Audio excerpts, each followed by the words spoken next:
It takes a special kind of evil to take a life. It takes a special kind of stupidity to take the wrong one. In the underworld, there is a code. Or at least, they tell us there is. They tell us that civilians are off limits. That the game is played only by those who sign up for it. But that is a lie. When egos bruise and blood boils, the crosshairs do not care who is standing in them. Imagine a man who did everything right. He was not slinging bricks of cocaine, he was not running county lines, he was a father, a commercial airline pilot, a man who spent his life looking at the horizon, dreaming of the skies, raising his 2 daughters to be decent, strong women. He pulls into his driveway in a leafy, quiet suburb of Liverpool. He unbuckles his seatbelt, he checks his phone, and in that split second, the darkness of a world he wanted no part of shatters his window. 7 shots, an execution carried out with military precision by men who thought they were soldiers. But they were not soldiers, they were cowards. And worse than that, they were idiots. Because the man they butchered in his own driveway was not a rival gangster, he was not an enforcer, he was just a dad. And the hitmen, they made one fatal, arrogant mistake that would unravel an entire network of violence. They thought they were invisible, they thought they were professionals. But a single receipt and a single U-turn would cost them everything. This is the story of a senseless war, a innocent pilot, and the hitman who signed his own death warrant. To understand this tragedy, we have to look at the city of Liverpool in 2012. Now, Liverpool is a city of heart, of culture, of music.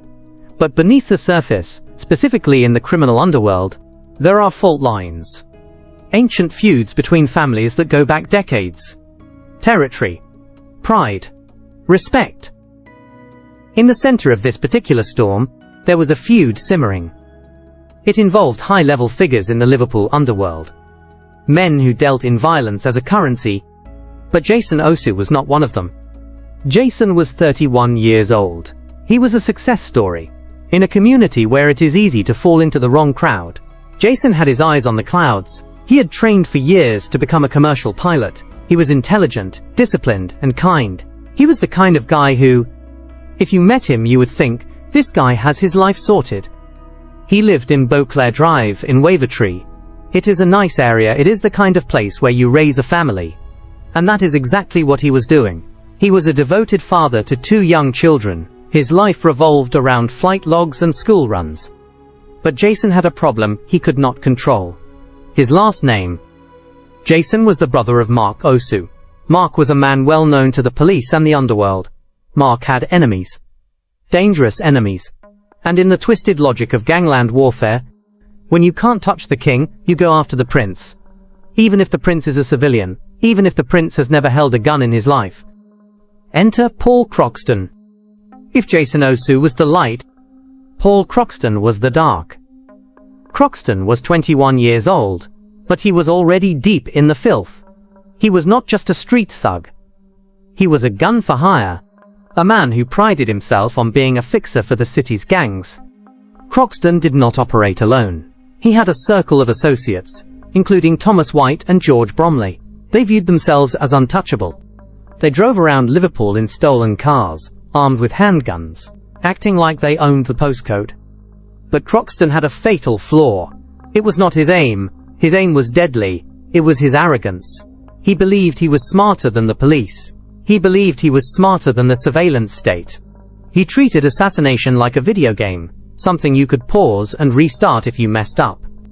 But real life does not have a respawn button. And real life leaves a paper trail. November 19th, 2012. The plan had been in motion for weeks. This was not a spur-of-the-moment rage killing. This was calculated. This was hunted. Paul Croxton had been stalking Jason Osu. Think about the horror of that. While Jason was going to the shops, while he was driving to the airport, while he was picking up his kids, Croxton was there. Grown watching. Greer taking notes. Learning his routine. Croxton was driving a stolen Citroën C4. He had cloned plates on it. He thought he was a ghost. He sat outside Jason's house on Beauclair Drive, waiting for the perfect moment. It was roughly 5:30 p.m. Darkness had fallen early, as it does in the British winter. The streetlights were flickering on. It was dinner time for most families. Jason Osu's Mercedes turned into the driveway. The headlights swept across the brickwork of his home. He put the car in park. The engine hummed. He probably reached for his house keys, thinking about what was for tea, thinking about his kids inside. At that exact moment, the Citroën C4 pulled up. Two men jumped out. They did not hesitate. They ran up the driveway, flanking the Mercedes on both sides. They were masked. They were armed. They opened fire. It was not a warning. It was annihilation. 7 bullets ripped through the car. Jason was hit in the head, the neck, and the chest. He never stood a chance. He did not even have time to unbuckle his seatbelt. The gunman turned, sprinted back to the Citroën, and screeched away into the night. Inside the house. Chaos. The sound of gunshots in a quiet suburb is unmistakable. It is a sound that rips the air apart. Neighbors peered out of curtains. The smell of cordite hung in the cold air. Jason Osu, the pilot, the father, the innocent man, lay dying in the driver's seat of his car. He would be rushed to the hospital, and he would fight. Because that is who he was. He fought for 7 days on life support. But the damage was too catastrophic. Jason Osu died, leaving a hole in his family that could never be filled. The police arrived at the scene and found a war zone. Shell casings on the driveway. A shattered windscreen. A family destroyed. But as the detectives taped off the scene, Paul Croxton and his accomplice, Thomas White, were already miles away.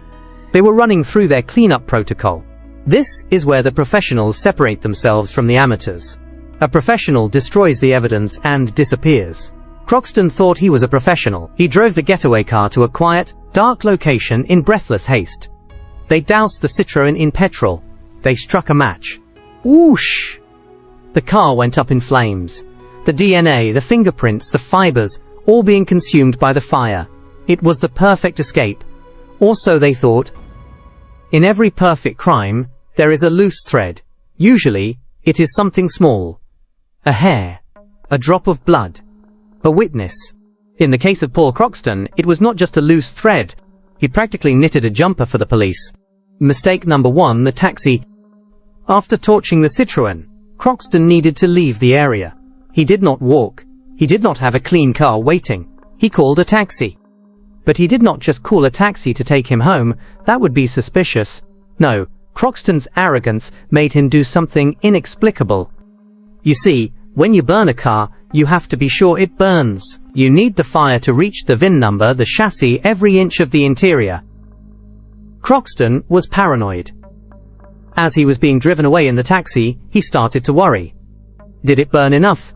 Did the fire catch properly? Is there anything left? Most criminals would keep running. They would put as much distance between themselves and the smoking gun as possible. Not Paul Croxton. He ordered the taxi driver to turn around. He made the driver take him back past the scene of the burning car. He wanted to visually confirm the destruction.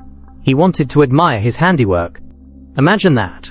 The taxi driver, unaware he has a murderer in the back seat, drives past a blazing vehicle.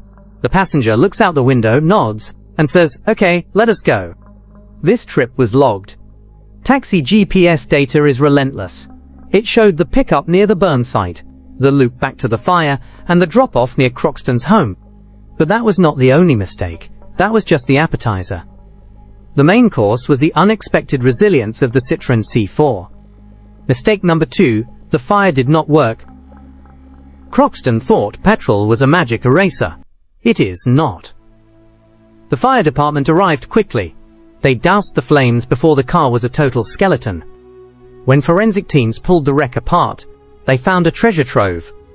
In the footwell, a suppressed handgun. The murder weapon. But even more damning, a second gun. And near the car, a gloved hand had discarded items in a panic. But the real nail in the coffin came from the technology in Croxton's pocket. You see, these gangsters love their phones. They love their burner phones, their encrypted messages. But they forget that phones are essentially tracking devices that you voluntarily carry around. Police analyzed the cell tower data. They did not just look at the night of the murder. They looked back in time. They found a pattern, a terrifying pattern. For weeks before the shooting, A specific phone number had been pinging off the mast near Jason Osu's house, late at night, early in the morning. Then, that same phone moved in perfect synchronization with the stolen Citroën on the night of the murder. And where did that phone sleep at night? It slept at Paul Croxton's house. But here is the detail that truly highlights the dumb criminal aspect of this tragedy. When police raided Croxton's home, they found a stash. Not just drugs, not just cash. They found a master key. A key that could access the communal areas of several apartment blocks in the city. Why is that relevant? Because it showed his method. But more importantly, they found photographs. On an iPad seized from the gang, there were pictures, not of holidays, not of parties.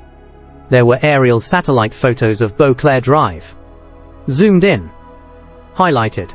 They had been using Google Maps to plan the hit.